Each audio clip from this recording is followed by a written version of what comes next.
afternoon, everyone, and welcome to Stock Market Today. It's Alyssa Corman-Kintreve here to break down the market action and a couple stocks maybe holding up a little bit today, but sure were widespread losses and we closed pretty much at the lows of the day. We'll get into that, but talk to us about the couple of stocks we'll be checking in on.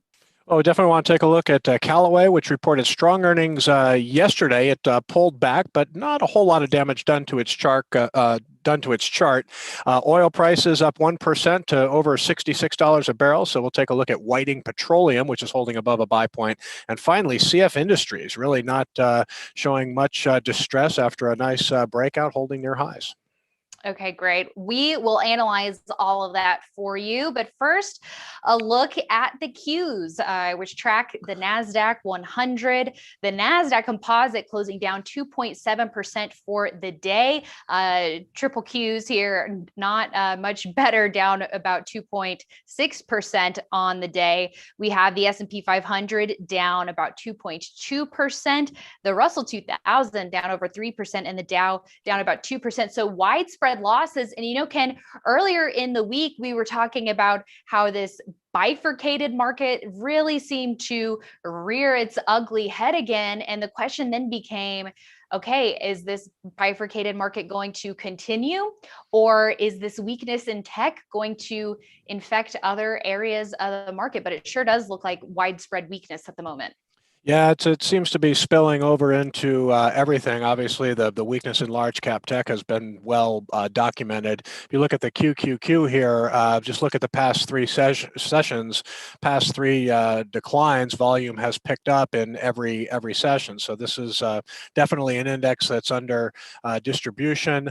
Headed into today, we had 6 distribution days for the S&P 500 and 5 for the NASDAQ. So we're definitely in a market that's under some distribution here, but definitely a weak close for the NASDAQ here, and we added a little hedge to the leaderboard portfolio in light of the market weakness. But it has been spreading into other areas. Man, that 10-year Treasury yield was up sharply today. At last check, it was up 7 basis points to 1.69%.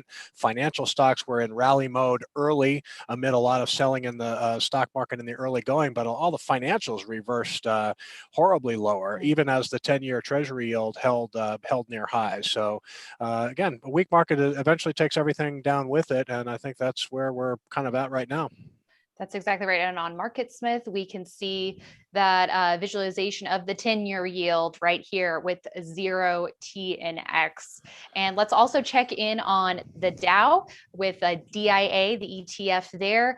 The Dow getting hit pretty hard. And it really was, Ken, the Dow and the S&P 500 that were holding up much better than the NASDAQ. But now we have the Dow and the S&P both coming down to their 50-day lines. Yeah, the Dow is holding support so far, closed above its 50-day moving average, but a sharp percentage decline for the blue chip index, and S&P 500 very, very close to a test of its 50-day moving average, which is pretty much right above the 4,000 level. So we'll see if weakness persists in the S&P 500. Here's a look at our DIA. Yeah, so you see the Dow Jones ETF still holding above its 50-day moving average, so not completely broken yet. And then the SPY, the S&P 500 ETF, you can see that's pretty close to a test of its 50-day moving average. If it breaks below it, we'll see if that 400 level can hold. We often say these round numbers can provide support. So to me, there's enough damage underneath the market. I mean, we'll hope that the S&P can find support here, but could have more downside to go. All right, we'll have to see. And just a quick look at the Russell.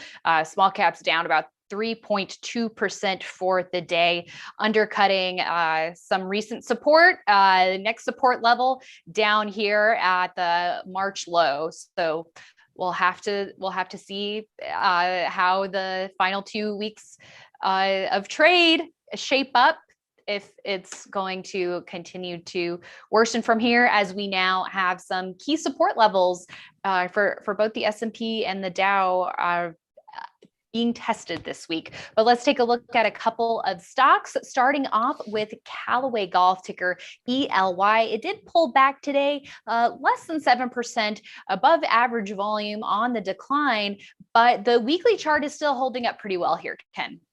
Yeah, it definitely is. It's a little bit below the buy point, even though you had a sharp percentage decline today. Callaway was interesting when I was going through stocks. I mean, this stock was actually trading up near its session high, even when the market was selling off pretty broadly. And then during the final, during the late in the day, it really started to pick up the selling. But no sell signal yet from those who bought at yesterday's breakout. Obviously, it's been a difficult environment for stocks trying to break out to new highs, but volume was very heavy in Callaway yesterday, heavy again today, but it's there's no sell signal here. So if you bought the stock yesterday, you just kind of want to monitor it. If we go back to the daily chart here, this is a stock that I could it could come down to that come down to that 30 level where the 10-day and the 21-day is, and find support. But it was a strong enough earnings report where I would expect the stock to be able to find some support near 30. So hopefully those that bought yesterday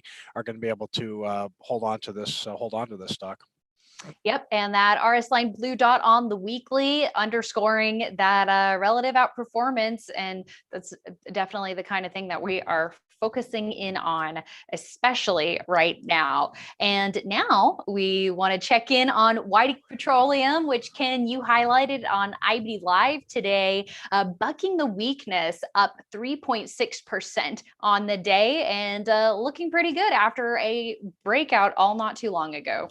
Yeah, I mean, it closed in the bottom half of its range, but it did pull back into that 5% buy zone. You can see that blue shaded area. So not a great close, but the fact that the stock ended up 3.6% in such a decisive down day for the market, Whiting has definitely emerged as a strong performer in this oil and gas producer group. So you look at a lot of charts, which we've been doing in IBD Live. There's a lot of damage among many oil and gas producers, but Whiting Petroleum is still, by my estimation, holding up the best in the group. So like its price action, you're highlighting that good strong RS line. So pretty good price action in light of a lot of weakness in the group today.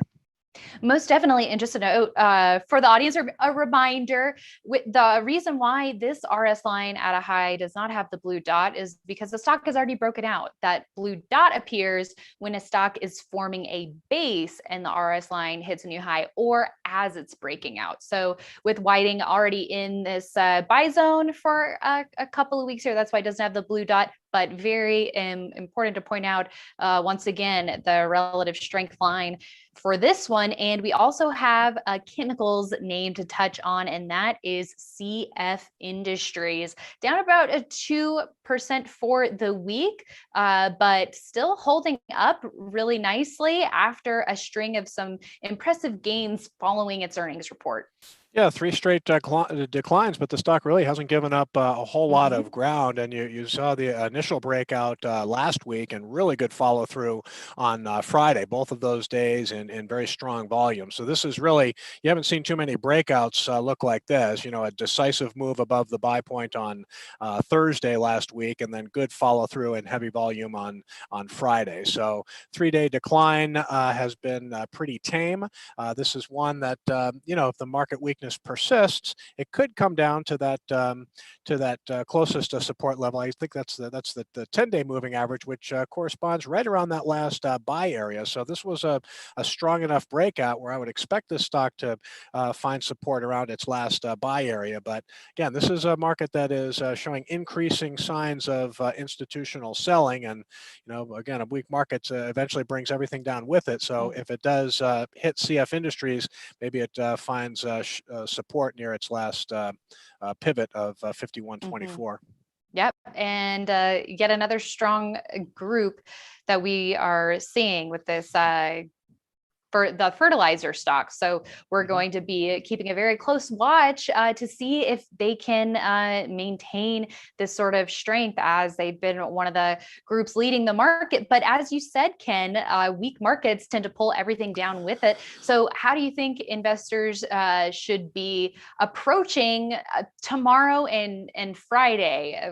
We've been talking about it's probably a good time to be a little bit more defensive. Cash is a position. So what do you think about how investors should be approaching these next 2 days of trade? Well, you certainly have to recognize the institutional selling that we're seeing in the indexes, and that makes for a very difficult environment for stocks to make headway. So, if you own three stocks in your portfolio, if you own five or 10, you really want to go through, like Chris Gessel says in IBD Live. He likes to sort by the best percentage gainers, who the big winners are, who are the sluggish performers, and if you have a couple laggards, just kind of examine which stocks are not working. And it's definitely a time to be kind of lowering exposure here. Personally, I own some stocks that are still up after holding them for a little while, so I'm just kind of waiting for sell signals, either a decisive break of the 50-day line, a decisive break of the 21-day. Mm-hmm. It really depends, but it's been a tough market for a little while, so you should not be all in at this point. You should just be favoring some cash and give your winners enough room to work as possible, but scaling back, maybe cutting a 15% position down to 10 or 5 makes sense. You want to be playing defense here, not offense. All right. Thanks so much for that, Ken. We're going to keep everyone up to date on our take on the market conditions. You can go to the big picture at investors.com for more details on that, in addition to our analysis tomorrow morning on IBD Live. We look forward to seeing you there. Thanks for tuning in, and we'll see you back here after the close tomorrow.